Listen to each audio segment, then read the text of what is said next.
Hello everyone, welcome to Biosomes. आज हम बात करेंगे जेनेटिक्स के बारे में। जी हाँ, जेनेटिक्स को हम एकदम सिंपल शब्दों में समझने की कोशिश करते हैं। तो चलिए आज का हम लेक्चर शुरू करते हैं।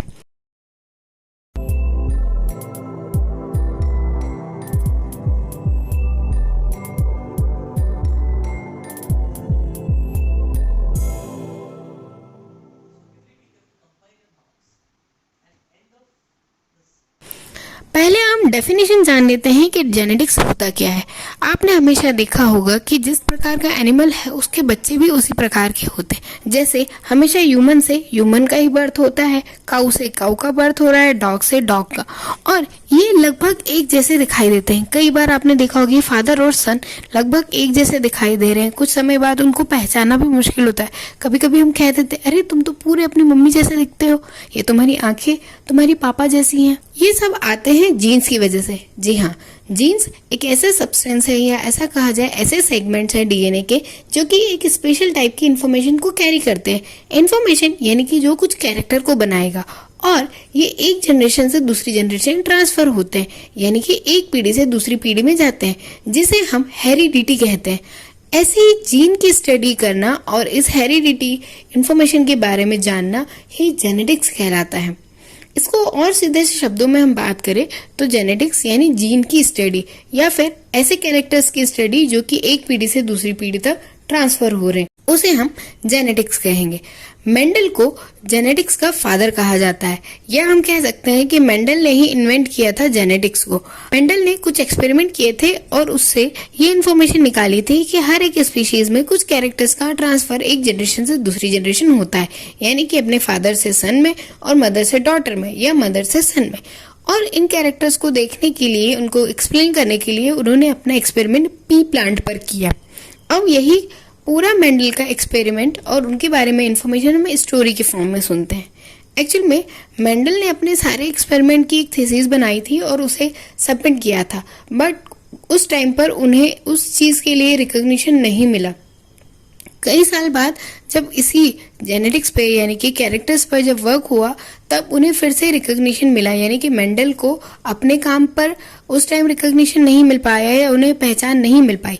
बट जब उनके ही काम को किसी और ने एक्सप्लेन किया, तब साइंटिस्ट ने बोला कि ऑलरेडी इस चीज़ पर किसी ने काम किया था और उसे एक्सप्लेन किया था। तब मेंडल को इस चीज़ के लिए नोबेल प्राइज मिला, और साथ में उन्हें ये टाइटल भी मिला कि वो फादर ऑफ जेनेटिक्स है, या जेनेटिक्स के फादर कहलाए। अब उन्होंने एक्सपेरिमेंट किए थे पी प्लांट पर। अब पी प्लांट को क्यों चुना? क्योंकि पी प्लांट में उन्होंने डिफरेंट टाइप ऑफ कैरेक्टर्स देखे। लगभग 7 प्रकार के उन्होंने कैरेक्टर्स को देखा, जिसमें उन्होंने हाइट देखा, सीड का कलर देखा, सीड का शेप देखा, किस फ्लावर की पोजीशन देखी, और कई सारे ऐसे कैरेक्टर्स देखे जो कि पी प्लांट में प्रेजेंट थे। साथ ही पी प्लांट जो होता है वो सीजनेबल प्लांट होता है, यानी उसमें जो है बहुत जल्दी ग्रो होता है और डेवलपमेंट बहुत जल्दी होता है। साथ ही सीड भी बहुत जल्दी फॉर्म हो जाते हैं और उसे ग्रो कराना भी इजी होता है, इसलिए उन्होंने पी प्लांट को ही सिलेक्ट किया। अब उन्होंने अपने गार्डन में देखा कि बहुत सारे पी प्लांट हैं, जिसमें से कुछ पी प्लांट बड़े हैं यानी हाइट में लॉन्ग है या कहे टॉल है, और कुछ छोटे यानी डॉर्फ है। तो उन्हें लगा कि ऐसा क्यों हुआ, यानी कि कुछ प्लांट बड़े और कुछ प्लांट छोटे क्यों हैं। तो उन्होंने क्या किया, एक पी प्लांट यानी जो टॉल था उसे लिया और एक शॉर्ट प्लांट उसे लिया और आपस में क्रॉस कराया। अब क्रॉस कराने से मतलब आपस में उन्हें क्रॉस पॉलिनेटेड कराया, यानी कि फ्लावर से जो पॉलिनेशन होता है, सेक्सुअल रिप्रोडक्शन, वैसे उन्होंने उसका क्रॉस कराया। अब क्रॉस कराने के बाद उससे सीड डेवलप हुए। एक्चुअल में हम बोलते हैं कि क्रॉस कराने के बाद ऐसे प्लांट मिले वैसे प्लांट मिले, बट हम एकदम पूरा उसे रूट से जानते हैं कि क्रॉस कराना मतलब पॉलिनेशन कराना। अब उन्होंने जब उसका पॉलिनेशन कराया तो उसमें सीड जर्मिनेट हुए। अब इन सीड्स को उन्होंने जर्मिनेट कराने के लिए यानी डेवलप कराने के लिए वापस सॉइल में लगाया, यानी अपने गार्डन में लगाया। तब उन्होंने देखा कि उसमें से 4 सीड निकले थे, और चारों सीड से जो प्लांट बना वो टॉल बना। मेंडल का इस एक्सपेरिमेंट से एक और कंफ्यूजन जनरेट हुआ कि जब टॉल प्लांट को शॉर्ट प्लांट के साथ क्रॉस कराया जा रहा है, तो जो ऑफ स्प्रिंग यानी कि उनके नेक्स्ट जनरेशन को हम ऑफ स्प्रिंग कहते हैं। ऑफ स्प्रिंग जो है वो सारे टॉल मिल रहे हैं, यानी कि जब सारे ही टॉल मिल रहे हैं प्लांट, तो फिर ये शॉर्ट प्लांट कैसे आया? अब इस चीज का उनको बड़ा कंफ्यूजन हुआ। तो उन्होंने क्या किया कि जो उन्होंने पहले जनरेट कराया था उसे हमने पेरेंट्स कहा, यानी कि पहले टॉल प्लांट और शॉर्ट प्लांट को हमने पेरेंट्स कहा। जब उससे सारे टॉल प्लांट मिले तो उसे हमने इंटरमीडिएट कहा, या फिर हमने उसे F1 जनरेशन कहा। अब जब उन्होंने F1 जनरेशन को आपस में क्रॉस कराया, क्योंकि 4 प्लांट्स है ना, तो उनको आपस में उन्होंने क्रॉस कराया। क्रॉस कराना यानी वही क्रॉस पॉलिनेशन वाली प्रोसेस कराई। जब उन्होंने इन प्लांट्स को क्रॉस पॉलिनेटेड कराया तो अब क्या हुआ, उन्हें 3 प्लांट जो थे वो लॉन्ग प्लांट मिले और टॉल प्लांट मिले, और 1 प्लांट जो था वो शॉर्ट मिला, जिससे उन्होंने ये चीज बताई कि कुछ एक ऐसा कैरेक्टर है जो कि दूसरे कैरेक्टर पर डोमिनेट करता है। अब वहां पर उन्होंने इस चीज को एलिल नाम दिया और इनको फैक्टर नाम दिया, यानी कैरेक्टर जो कि डोमिनेट कर रहा है उसे फैक्टर नाम दिया। उन्होंने इसे रिप्रेजेंट करने के लिए यानी एक्सप्लेन करने के लिए कुछ कोड्स का यूज किया, जहां उन्होंने टॉल प्लांट के लिए 2 कैपिटल टीज को लिया। अब कैपिटल टीज लिए ताकि वो कैरेक्टर जो है वो आसानी से समझ में आ सके, मतलब एक्सप्लेनेशन के लिए उन्होंने कैपिटल टी लिया। वहीं शॉर्ट प्लांट के लिए उन्होंने 2 स्मॉल टी लिए। अब 2 स्मॉल टी इसलिए कि ये जो 2 है यानी कि 2 एलिल्स है ये होमोजाइगोटिक है, दोनों ही होमोजाइगोटिक है, कैपिटल टी भी और स्मॉल टी भी। अब कैपिटल टी डबल क्यों लिया, ये स्मॉल टी डबल क्यों लिया, क्योंकि हमेशा हमारे जो क्रोमोसोम्स होते हैं वो पेयर के फॉर्म में होते हैं और इन एलिल्स को भी पेयर के फॉर्म में ही रिप्रेजेंट किया जाता है। अब उन्होंने जब कैपिटल टी और स्मॉल टी यानी कि टॉल प्लांट और शॉर्ट प्लांट को जब क्रॉस कराया तो उन्हें कैपिटल टी और स्मॉल टी का कॉम्बिनेशन मिला। पर जब कैपिटल टी और स्मॉल टी का कॉम्बिनेशन रहा जरूर, पर वो प्लांट कैसा हुआ, टॉल हुआ। तो उन्होंने ये एक्सप्लेन किया कि कुछ कैरेक्टर्स ऐसे होते हैं जो दूसरे कैरेक्टर को दबा देते हैं और अपने आप को एक्सप्रेस करते हैं। तब यहाँ से उनका एक लॉ बना जिसे लॉ ऑफ डोमिनेंस भी कहा जाता है। मेंडल ने इस एक्सपेरिमेंट से ये समझाया कि कुछ कैरेक्टर ऐसे हैं जिनके एक सिंगल फैक्टर पर प्रेजेंट यानी कि एक पेयर में प्रेजेंट होने की वजह से भी वो अपने आप को डोमिनेट कर लेगा, अपने आप को ही रिप्रेजेंट करेगा और दूसरे कैरेक्टर को वो दबा देगा। जैसे यहाँ पर टॉल होना डोमिनेंट कैरेक्टर था और शॉर्ट होना रिसेसिव कैरेक्टर था। इससे लॉ ऑफ डोमिनेंस भी साथ में आया और जब उन्होंने सिंगल कैरेक्टर को यानी कि हाइट को एज अ कैरेक्टर लेकर आपस में क्रॉस कराया तो इस क्रॉस को मोनो हाइब्रिड क्रॉस कहा गया। यानी मोनो मीन्स होता है सिंगल और हाइब्रिड क्रॉस तो आप समझ ही गए, यानी आपस में क्रॉसिंग कराना। तो इस एक्सपेरिमेंट को मोनो हाइब्रिड क्रॉस भी कहा गया। अब जब मोनो हाइब्रिड क्रॉस हुआ तो उसमें 2 टर्म आई है, एक है जीनोटाइप, दूसरी है फिनोटाइप। अब हम इन टर्म्स को समझ लेते हैं, क्या होता है जीनोटाइप और क्या होता है फिनोटाइप। फिनो मतलब जो फिजिकल कैरेक्टर आपको दिखाई दे, जैसे ये पेड़ बड़ा है तो वो फिजिकल कैरेक्टर हो गया, यानी टॉल होना उसका फिजिकल कैरेक्टर हो गया, उसे हम फिनोटाइप कहेंगे। जैसे आपकी आंख का कलर ब्लैक है तो वो फिनोटाइप हो गया। अब बात करते हैं जीनोटाइप की। तो जीनोटाइप वो होते हैं जो कि किसी जीन के एक्सप्रेशन की वजह से कैरेक्टर्स होते हैं। जैसे कैपिटल टी रिस्पॉन्सिबल है प्लांट को टॉल कराने के लिए, तो कैपिटल क्या हो गया, उसका जीनोटाइप हो गया।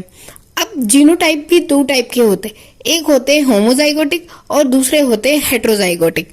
होमोजाइगोटिक का मतलब होता है, होमो मीन्स होता है सेम, यानी कि दोनों एलिस या दोनों फैक्टर्स कैसे हो, सेम। जैसे capital T and capital T जो रिप्रेजेंटेशन कर रहा है किसका, टॉल का। वहीं शॉर्ट के लिए भी होमो है, यानी कि स्मॉल टी और स्मॉल टी। अब हम बात करते हैं हेट्रोजाइगस की। हेट्रोजाइगस मतलब दोनों एलील जो है वो डिफरेंट होंगे, अलग अलग होंगे, उसे हम क्या कहेंगे, हेट्रोजाइगस। जैसे कैपिटल टी और स्मॉल टी। अब यदि हम इसी मोनोहाइब्रिड क्रॉस को देखें तो इसे हम प्यूनेट स्क्वायर या चेकरबोर्ड मेथड से डिटेक्ट करते हैं, जिसमें हम एक को पेरेंट्स एज अ फादर लेते हैं और एक प्लांट के कैरेक्टर को या एक प्लांट के फिनोटाइप को, जीनोटाइप को हम एज अ मदर लेते हैं। अब दोनों को जब क्रॉस कराया तो उन्होंने पाया था कि 3 टॉल प्लांट्स है और 1 शॉर्ट प्लांट। अब यदि हम इसका फिनोटाइप देखेंगे तो फिनोटाइप इसका होगा 3:1, क्योंकि 3 प्लांट्स क्या थे, हमारे टॉल थे और 1 प्लांट क्या था, हमारा शॉर्ट था।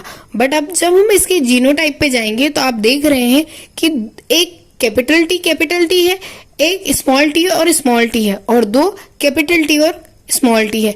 पर प्लांट दिखने में कैसे हैं? 3 टॉल और 1 डॉर्फ। अब इसके जीनोटाइप की बात करें, यानी कि जीन्स में आपको 3 वेराइटीज दिख रही है। एक क्या है? कैपिटल टी, 2 क्या है? कैपिटल टी स्मॉल टी, और वापस एक क्या है? स्मॉल टी और स्मॉल टी। इस एक्सपेरिमेंट के बाद मेंडल ने एक और चीज क्लियर की कि जब भी रिसेसिव कैरेक्टर आता है वो हमेशा होमोजाइगोटिक फॉर्म में ही आएगा। यदि उसमें हेटेरोजाइगोटिक होगा तो वो कैरेक्टर रिसेसिव नहीं होगा, वो कैरेक्टर इंटरमीडिएट कैरेक्टर कहलाएगा। ये बात हुई मोनोहाइब्रिड क्रॉस की और जीनोटाइप फिनोटाइप की। कि क्रॉस को हमने मोनोहाइब्रिड क्रॉस भी कहा है, जिसमें सबसे पहले यानी कैपिटल टी और स्मॉल टी पेरेंट्स कहलाएंगे। वहीं कैपिटल टी और स्मॉल टी का जो फॉर्मेशन हुआ है वो F1 जनरेशन कहलाएगी। देन जब हमने कैपिटल टी और कैपिटल टी स्मॉल टी को आपस में हाइब्रिड कराया या क्रॉस कराया तो उससे जो जनरेशन मिलेगी वो F2 जनरेशन कहलाएगी। अब इसी के साथ ये जानने के लिए कि जो हमारी जनरेशन निकली है, क्योंकि हमने ये एक तरह से अजम्पशन लगाया है कि इतनी हमारी जनरेशन निकलेगी और इसी रूल को फॉलो भी हम करते हैं। मेंडल ने भी इसी रूल को ऐसे ही फॉलो किया था।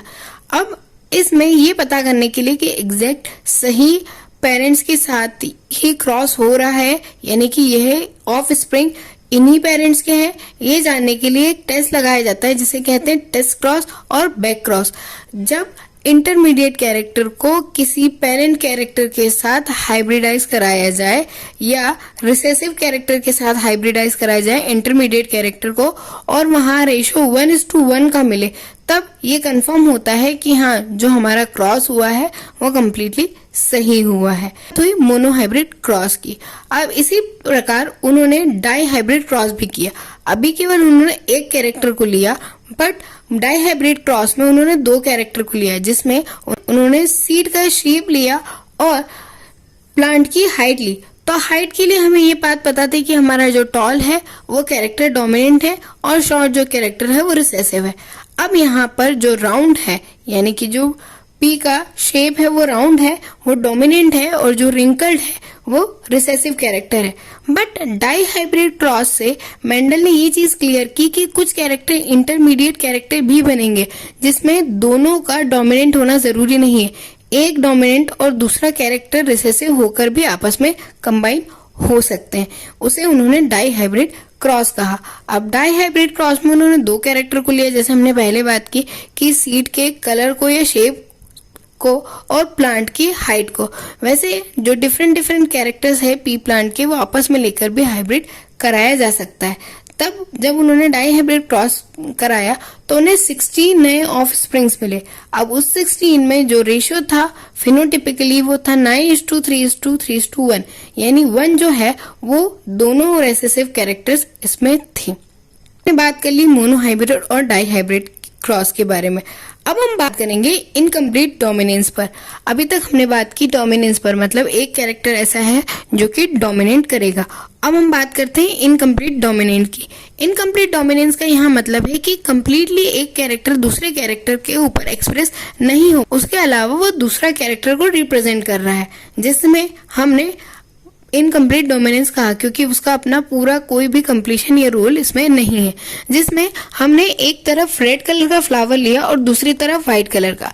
रेड कलर के फ्लावर को हमने डबल आर से यानी कि डबल कैपिटल आर से रिप्रेजेंट किया, वहीं व्हाइट कलर के फ्लावर को हमने स्मॉल आर से रिप्रेजेंट किया। दोनों ही होमोजाइगस है। सेम इनको जब क्रॉस कराया तो कैपिटल आर और स्मॉल आर के मिलने से ना तो रेड कलर का फ्लावर आया ना व्हाइट कलर का फ्लावर आया, यहाँ पर पिंक कलर का फ्लावर आया। ये पिंक कलर का फ्लावर इंटरमीडिएट कैरेक्टर कहलाया, यानी कि रेड कलर ने और या व्हाइट कलर ने इस पर कंप्लीट डोमिनेट नहीं किया, इनकम्प्लीट डोमिनेट हुआ। जब इस इंटरमीडिएट कैरेक्टर को यानी पिंक कलर के फ्लावर को आपस में क्रॉस कराया गया तो एक रेड फ्लावर मिला, 2 पिंक फ्लावर मिले और एक व्हाइट फ्लावर मिला, जिसमें जो जीनोटिपिकली रेशियो था और फेनोटिपिकल रेशियो था वो सेम था। जहां भी जीनोटिपिकल रेशियो और फेनोटिपिकल रेशियो सेम होते हैं वो डोमिनेंस इनकम्प्लीट डोमिनेंस कहलाता है। आई होप कि इतना लेक्चर आपको समझ में आया होगा। तो प्लीज वीडियो को लाइक कीजिए, शेयर कीजिए और चैनल को सब्सक्राइब कीजिए। ऐसे ही लेक्चर्स के लिए आप बने रहिए बायोसोम के साथ।